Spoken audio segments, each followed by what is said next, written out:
The main argument of the book, the starting point, is the fact that we are maybe 6 years on from the crisis, a little bit more, beginning with the credit crunch. We are more than 3 years into a conservative-led government implementing austerity, and the left is nowhere. And this is the problem that we're faced. The forces that should be able to put up some sort of resistance to the austerity project, which is one of the most extreme that's ever been visited upon the United Kingdom, is nowhere to be seen. And therefore the question is why? Why should it be? And I argue in part that there's a misunderstanding of what austerity is, and in part that there's a misunderstanding of what has happened to us, to British society at large, but also to the left in general, as a result of neoliberalism. I think austerity is a project for, first of all, meeting a crisis. I mean, this is what happens. There is a crisis of capitalism, and it's a multi-leveled crisis, not simply a recession. We're not just talking about a temporary breakdown in production which will be overcome, such as we saw in 1992, 91, and so on, but rather a much more deep fundamental crisis, what Gramsci terms an organic crisis, which afflicts the state, which afflicts the dominant institutions, and which creates a level of turmoil that is potentially threatening to the traditional ruling class, as Gramsci called them. Now, the traditional ruling class has all the advantages in this terrain, in as much as it has the armies of acolytes at its disposal. It has the media, it has think tanks, it has the economic and political concentrated power, it has the support of the dominant forces in the state apparatuses, it has the big banks, so they have tremendous advantages in terms of being able to mobilize. And one of the things that they did very early on, when Labour was still in office and was still implementing kind of a stimulus program, was they said, let's shift the emphasis of the analysis. Let's say that the problem is not a recession, it's not a crisis of capitalism, it's a crisis of state overspending. And around about the same time, there was a little flurry of a crisis about Westminster expenses, politicians spending on duck islands, and so on and so forth. And this was very effective ideologically in one way, because all the political class were inculpated. And you would think that this would just prove that the dominant institutions can't be trusted, and it might lead to some sort of radicalism. In fact, I think that the overall effect of this, in context, was actually to say, to reinforce the neoliberal narrative, which is that public sector people, bureaucrats and so on, have a self-maximizing tendency. They always want to maximize their budgets, they're always out to get more benefit to themselves, and therefore they can't be trusted. They need to be subject to market discipline, market forces, cost controls imposed by the need to rake in a profit. And the subsequent attacks on the state apparatuses, in terms of public sector institutions, the partial privatizations, the almost total privatization of the NHS, that all played into that. So I think that's a crisis response, but secondarily there's it has to be a crisis response. It doesn't just deflect the left's attack. It has to, on the one hand, meet the interests of the traditional ruling class, the capitalist class. It also has to, it's not just about transferring wealth to them, it has to restart the system. It has to get the system up and running again, it has to make it profitable. So it's also about finding a growth pattern that works for them. And a growth pattern doesn't necessarily have to be one that is the most dynamic in terms of GDP growth, provided there's sufficient levels of profitability. And this is what we found in the neoliberal era. GDP growth wasn't actually that great. Compared to the post-war boom, it was okay. It was kind of average, sometimes a bit sluggish. But profit rates were quite, healthy for them. When you looked at it globally, they were raking out a lot of money from the expansion of capital, especially throughout Southeast Asia. So my sense is that they're quite happy to have a period during which, for at least a few years, growth and general prosperity will be suppressed, because that's the overall effect of austerity programs. This is what we've seen in Latin America, it's what we've seen with previous austerity projects in New York City in the mid-1970s, in America in the 1980s, and in Britain in the 1980s as well. Provided, at the end of it all, there has been a dramatic shift in the balance of wealth and power in the favour of corporations and investors, and away from workers and consumers, away from consumption towards investment, more profit. What left? I mean, there isn't really much for left to speak of anymore, and what we found was that a small number of organised groups, typically the far left groups, which were not very big, bore a huge amount of responsibility for the wider left, which was totally disorganised, and they have proven not to be up to the task, because of course, you know, they're bound in traditional sectarian dogma, because they're constantly fighting with one another over who gets to run the front organisation and so on. You've had multiple initiatives started in this country against austerity, but as always, you know, parties with their own agendas trying to drive things independently of the others, rather than having any united action. So in the past, where what you might have found is a social movement where maybe one organisation gets to be dominant because they prove themselves, you know, they do something useful and other people are prepared to take their lead. I think what you've seen here is all the parties being utterly, hopelessly inadequate. But then it comes back to the question of why they should be so hopelessly inadequate. What was wrong with their analysis? What was wrong with the wider left's analysis? A few things. First of all, I think there was, for 40 years, a completely inadequate analysis of neoliberalism. I mean, basically, the analysis was, this is free market fundamentalism. You know, it's never going to work. They're just fanatics. They're going to let the market run wild everywhere. If that was really the case, then I think probably neoliberalism would have collapsed very quickly, because businesses, you know, they're not fanatics. They're pragmatic, and there's, you know, a total free market solution just even if that wasn't totally nebulous and incoherent, it just wouldn't work. But actually, neoliberalism is something more sophisticated than that. It did want an interventionist state, but for neoliberals, it's not the volume of state activity that is the concern, it's the character of state activity. As long as the state is getting involved to support markets and the spread of and development of markets, financial markets, and in other ways too, as long as the state is opening up the public sector to private profit while bearing the costs, you know, and as long as the state is using its coercive power to punish non-market transactions, the state has a very strong central role, and you know, these things have effects. I mean, one of the things that you can see throughout the 1980s that Mrs. Thatcher did, she tried to launch so-called popular capitalism. Now, that wasn't very effective at the time. It didn't win the majority of people over. It won a minority of people who were the base of the Thatcherite sort of insurgency. But under New Labour, because the political forces of the left had been defeated, because the labour movement had been defeated so drastically, New Labour, you know, basically internalised the ideas and the dominant policies of neoliberalism and governed on that basis. And because their base was a working class one, and because it was a left-wing one, they learned to communicate these goals, those policy goals and aspirations, in a language that working class and radical people could at least accept, you know, at least acquiesce in. And that had an effect. I mean, it was under New Labour that attitude shifted so much to the right on issues to do with nationalisation, welfare, redistribution, a whole series of indices. You know, the political successes of neoliberalism and of previous austerity projects have created a terrain that the left didn't really understand and didn't really come to terms with.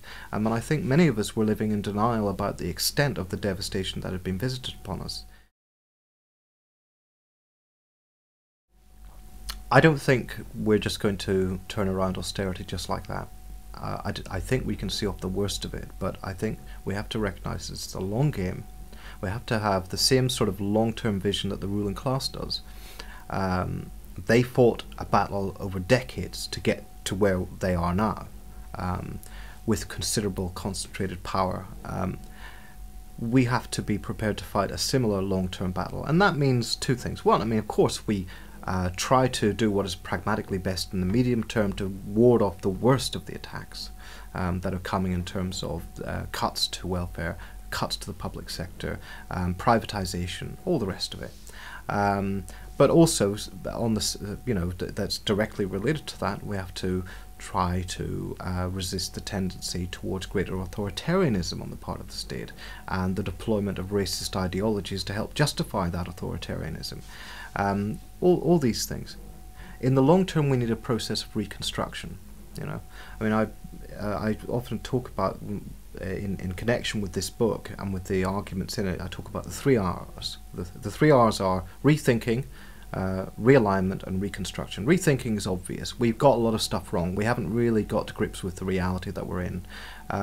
Realignment is, if the current organisation of the left was adequate, we wouldn't be in the position we're in. So we need to start thinking about not just new parties, new organisations. I think that's all very important, but actually we need to find a way of getting people to work together and create a habitable left-wing ecology, where people aren't constantly being excommunicated for having disagreements and so on and so forth. And of course where people feel more at liberty to think outside of the conventional and established dogmas which don't work. Well, without of course throwing the baby out with the bathwater. And finally, reconstruction. Well, the fact of the matter is, I've talked about the etiolated state of the British left and the Labour movement and so on. You can go through the statistics: the lowest strike rates in years, the lowest number of days lost to strike action, hardly a rank and file in existence. We used to talk about the rank and file of the Labour movement, who would call wildcat action, back in the 1970s, just at the drop of a hat. We don't have that anymore. We don't have an infrastructure. There's hardly a Labour left in existence anymore. This was the bedrock that could have resisted the tidal wave of neoliberalism. Neoliberalism has been restructuring day-to-day life in a very profound way, in a cellular way. If you have to, for example, support your income and consumption by mortgaging your house and then borrowing against the increasing value of the house, because houses are rationed, in order to drive up house prices, that creates a certain set of incentives. It's quite different from if you're a member of a trade union and you increase your consumption power by striking or by bargaining for better pay. And there's a whole series of areas of life which are increasingly marketized, where there's you pay for services that once were yours by right, as a matter of you're a citizen, so therefore you don't have to pay for these things. And they're talking about introducing payments now for use of the NHS, all sorts of things. We need to reconstruct the kind of cooperative, grassroots, democratic infrastructures that can create cultures of solidarity where people spontaneously stick together. And where, if, for example, I'll just give you an example just at random, if someone's going to be kicked out of their house because of the bedroom tax, because they're unable to pay the bedroom tax, that there's a community response to defend them. If you're in a call centre and everybody's on low income, you know how it is, you're on part-time temporary contracts, anybody can lose their job very quickly, and the money's not very good. It's very hard to unionize in those circumstances because of the high turnover of staff. But finding ways to get people like that involved in trade unions, even if you can't get into their workplace to start off with, you could get into their communities, There's a whole series of ways in which we can start to rebuild infrastructures, and we should do this as part of the same social movements that we need to build in order to combat austerity. In the book, I argue for 3 different types of organisation. One type is the social movement. I mean, I think we've under-theorised this in terms of thinking through what is a social movement, because there's a risk that what you end up with is an NGO-style mobilisation. Where a small group of very dynamic people get together, they work out a strategy, they work out a media offensive, and then they call a big march, and you have a big march through a town centre, and everybody feels great and it's ecstatic, and there's balloons and all the rest of it, and then, what are you supposed to do? You go home. problem solved, you know. I mean, but the problem is never solved. This is the NGO model of mobilization. A social movement needs an infrastructure of a kind that we actually don't have at the moment, and we need to be building it while creating a social movement. So that's the first thing. Second level of organization I think we need is, I do think we need things like left unity. What I think, I mean, left unity is not the final answer to anything, but organizations which can do what social democratic organizations no longer can, where once it would have been thinkable that they could challenge the kinds of neoliberal policies we're seeing implemented today. They simply don't have the capacity to do so anymore. They're not just because the leadership of these organizations is entirely won over to neoliberal policies and statecraft, but also because they don't have the capacity to attract the kind of membership, and because they don't have the institutional capacity to change in another direction. So we need organizations like Left Bloc in Portugal, like Syriza in Greece, like the Front de Gauche in France, I think left unity should be trying to push on that model, which is basically cohering all of the forces to the left of social democracy in very pluralist democratic institutions, because nobody has the answers. No single group of people knows all the answers, so there has to be a degree of pluralism and democracy. So that's the second level of organization. And finally, I mean, this book is written very much from an explicitly Marxist point of view. People have hobbies, I have mine. But I want Marxists to think about how they organize as well, because we've been used to being, cantonized into little groups and little sects, which, given the situation that we're in, they're not justified anymore. I don't know if they ever were justified, but we really are not in need of the 57 varieties of doctrine and dogma that we are currently left with. So I would suggest that there needs to be some form of anti-capitalist organization within which critical Marxist thought can be developed and revived. What's happened throughout the 20th century, I mean, it's not just happened to Marxism, it's happened to every potentially critical school of thought, is that it's accumulated dogma, it's accumulated blind spots, to the point where it became practically useless. So it's about reinventing Marxism as a critical line of thought. So I think we need those three levels of organization.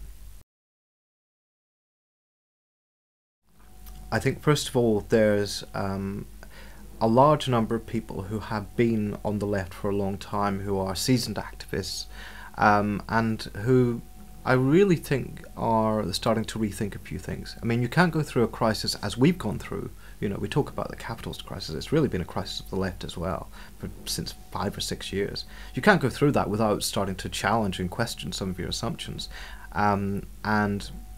Those are people who should be looking at this book. And I don't claim that what you're going to find in the book is the complete answer. It is rather asking, I hope, the right questions. Second, there's, I think, a young radical left that some of it is oriented around the sort of Owen Jones wing of the Labour Party. Some of it is autonomist. Some of it, is just unaligned. There are groups who would previously have been in far-left organisations like the Socialist Workers' Party, but who no longer are. And they're distributed all over the place.